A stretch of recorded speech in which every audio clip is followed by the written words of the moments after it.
जयकारा बोल मेरे श्री गुरु महाराज की जय। कृपा दृष्टि जिस पर परे, जरत पाप अरुताप, जीवन सुख में होत है, मिटे सकल संताप। सौभाग्यशाली प्रेमी गुरमुखो, ये जो हमें शरीर मिला है और जो हम धन कमाते हैं, ये सारा हमारा नहीं होता। हम तो इसको यही कहते हैं कि सब हमारा है, या हमारा नहीं होता, क्योंकि इस पैसे से, इस शरीर से हमें सेवा भी करनी है, जन कल्याण करना है। किसी को ज़रूरतमंद है, उसको अपने धन से उसकी सेवा करनी है। कोई भूखा प्यासा है तो उसको कुछ खाना खिलाओ। जो भी अच्छे काम कर सकते हो वो काम करो। एक कथा सुनाता हूँ। एक कोई आदमी था, उसने अपनी लाइफ के अंदर पहले तो पढ़ाई की।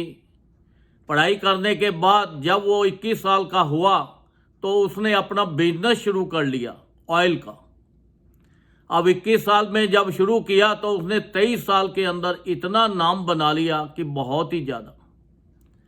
जब 35 साल का हुआ तो वो एक बहुत इतना बड़ा अमीर आदमी बन गया कि दुनिया का सेकंड अमीर आदमी। फिर उसके बाद जैसे ही वो 40-45 साल की एज में आया तो वो दुनिया का सबसे अमीर आदमी बन गया। इतना पैसा उसके पास आ गया कि उससे ज़्यादा कोई अमीर ही नहीं था। जब वो 50 साल की एज में आया और वो बीमार हो गया। अब जब बीमार हो गया, उसके हाथ पांव काम ना करे, उसके बाल भी सब झड़ गए, उसकी हालत बहुत ख़राब हो गई। अब डॉक्टरों ने बोला कि भाई तूने अब ज़्यादा से ज़्यादा 1 साल तक जीना है, अब इससे आगे तेरी एज नहीं है, क्योंकि तेरी बीमारी इतनी फैल चुकी है कि ये ख़त्म होने वाली नहीं है। अब वो बड़ी सोच में पड़ गया। वो कहने लगा कि मैं इतना अमीर, पूरी दुनिया का सबसे अमीर आदमी हूँ, इतना पैसा मेरे पास है और ये मेरे साथ भी नहीं जाएगा, और शरीर से मैं कुछ खा पी भी नहीं सकता। खाली एक सूप के ऊपर ही रह गया कि बस सूप, दिन में 1-2 बार सूप पी के तो अपना गुजारा करता था। तो कहता है ये पैसा किस काम में आएगा। सोच रहा था तो कोई संत महापुरुष, उनसे कैसे भी मिलाप हो गया संत महापुरुषों से।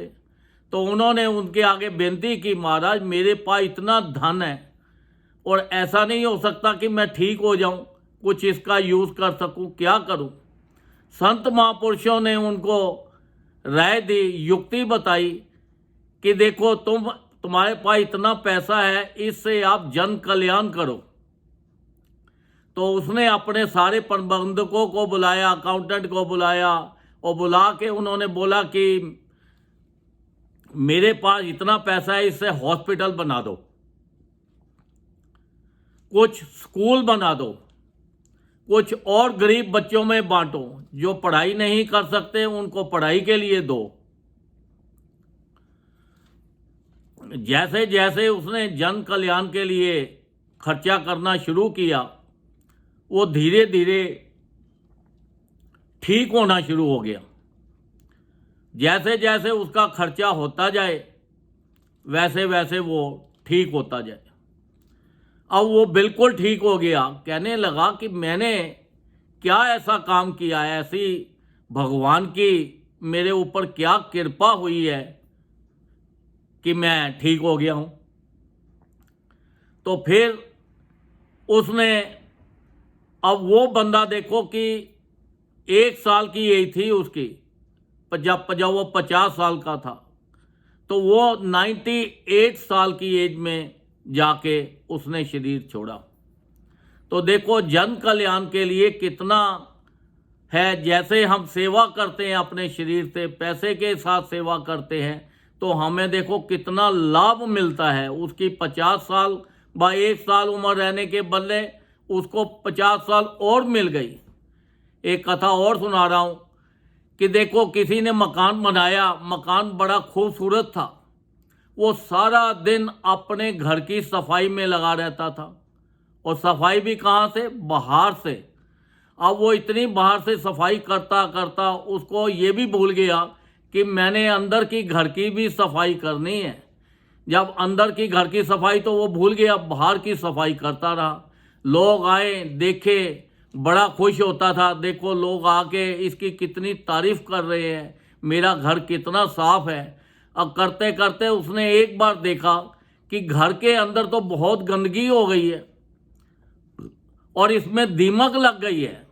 अब जो खिड़कियों से, दरवाजों से दीमक बाहर आनी शुरू हो गई। अब बाहर के घर की जो शोभा थी वो भी ख़त्म होनी शुरू हो गई। जब ख़त्म होनी शुरू हो गई तो बड़ा परेशान हुआ कि भाई अब क्या करे। तो फिर संत महापुरुषों से मुलाकात हो गई। अब संत महापुरुषों ने बताया कि तू देख, अंदर के घर की सफाई कर। जब अंदर के घर की तेरी सफाई हो जाएगी तो तेरा घर बाहर से भी देखने में अच्छा लगेगा और अंदर से भी अच्छा लगेगा। वो घर क्या है? वो घर हमारा शरीर है। हम शरीर की बाहर से तो इसको बड़े अच्छे अच्छे कपड़े पहनाते हैं, बड़ा अच्छा अच्छा खिलाते हैं, बहुत ही इसके लिए कुछ करते हैं ताकि ये रहे। पर अंदर की जो सफाई है, जो हमारे शरीर के अंदर इतनी गंदगी है, इतनी बदबू है, इतने बुरे हमारे विचार हैं, इनको हम साफ नहीं करते क्योंकि हमारे अंदर काम, क्रोध, लोभ, मोह, अहंकार, इन्होंने इतनी गंदगी फैला रखी है कि ज़रूरत से ज़्यादा। जैसे हम देखते हैं कोई अमीर आदमी है, कोई बड़ा आदमी है, उसको देख के हमें ईर्ष्या हो जाती है। कोई हमारे से छोटा आता है तो हमें अहंकार इतना होता है, ओए हम बहुत बड़े आदमी हैं, हमारे अंदर बहुत ताकत है, हम ये कर देंगे, हम वैसा कर देंगे। तो ये जहाँ मोह की बारी आती है तो मोह सब अपने अपना अटैक करते हैं। तो हमें ये गंदगी से बचना है। ये संसार के अंदर ये शरीर को अंदर से भी साफ करना है और बाहर से भी साफ करना है। अंदर से साफ करने के लिए हमें संत महापुरुषों की शरण में ही जाना पड़ेगा। जैसे आप कितना भी पढ़ लो, घर में बैठ के ग्रंथ पढ़ो, किताबें पढ़ो, पर आपके पास डिग्री तो नहीं आ सकती ना, आप पढ़ नहीं सकते। आप ये नहीं कह सकता कोई भी आपने बीए किया है, आपने मास्टर किया, आपने पीएचडी किया है। उसके लिए हमें कॉलेज और स्कूल तो जाना ही पड़ेगा, तभी हमारा डिग्री मिलेगी हमें, तभी हम पास हो सकते हैं। तो ऐसे ही ये शरीर को, ये जीव आत्मा को जब तक ये संत महापुरुषों के चरण में नहीं जाएगी, जब तक उनकी हुक्म में नहीं चलेगी, उन्होंने जो 5 नियम बनाए हैं, श्री आरती, पूजा, सत्संग, सेवा, सिमरन और ध्यान, जो श्रद्धा से करे निश्चय हो कल्याण। उनकी चरण शरण में जाके, उनका नाम लेके, उनके नियमों का पालन करके तो हम करेंगे तो हमारा जो घर है अंदर से भी साफ हो जाएगा और बाहर से भी हो जाएगा। अगर हम खाली कहें कि हम खाली ग्रंथ ही ग्रंथ पढ़ेंगे, किताबें पढ़ेंगे, लाभ तो होगा उससे, पर वो आप देखो घर की सफाई नहीं हो सकती। अंदर की सफाई करनी, जब तक हम नाम ध्यान नहीं करेंगे, सिमरन नहीं करेंगे। अब श्री गुरु महाराज जी ने देखो बोला है 2 घंटे कम से कम रोज भजन करो। 2 घंटा नहीं तो 1 घंटा करो, आधा घंटा करो, जितनी देर भी आप ज़्यादा से ज़्यादा बैठ सकते हो ध्यान में करो। और ध्यान अपने अंदर को श्वासों के साथ करो, आंखें बंद करके, मुंह बंद करके, कान बंद करके। जब आप अंदर करेंगे तो आपके अंदर के दरवाजे खुल जाएंगे, तो तब आपकी अंदर की गंदगी दूर हो जाएगी और भगवान आपके इस शरीर रूपी में आके जीव आत्मा के साथ मिलके एक हो जाएंगे और आपके अंदर विराजमान हो जाएंगे और आपके विचार सब बदल जाएंगे। आप सबको देखकर खुश होएंगे, सबके लिए अच्छा सोचेंगे और जो भी भगवान ने आपको धन दिया है इसको आप सही सदी उपयोग करेंगे। और आप देखो कि आपके शरीर के ऊपर कितनी रौनक आ जाएगी, कितनी खुशी आ जाएगी। तो ये सारा कुछ कहाँ से मिलता है? संत महापुरुषों की चरण शरण में जाने से, उनका नाम जपने से। तो उनकी शरण शरण में जाके उनका नाम जपो, ज़्यादा से ज़्यादा नाम जपो, ताकि ये हमारा जो घर है ये शरीर है ये अंदर से भी साफ हो और बाहर से भी साफ हो, ताकि हमारा लोक और परलोक हमारा सुखी हो जाए और संत महापुरुषों को भी प्रसन्नता हो कि देखो इसको नाम दिया है और ये सही गुरुमुख है और ये नाम का पूरा पूरा लाभ उठा के अपना लोक और परलोक अपना सुखी कर रहा है। तो इसलिए हमें ज़्यादा से ज़्यादा नाम जपना है, ध्यान करना है। ध्यान करने से ही हमारा कल्याण होगा ज़्यादा, क्योंकि हमारा अंदर की जो ध्यान है, अनहद शब्द है, वो हमें तभी सुनाई देगा जब हम ध्यान पे बैठेंगे ज़्यादा से ज़्यादा।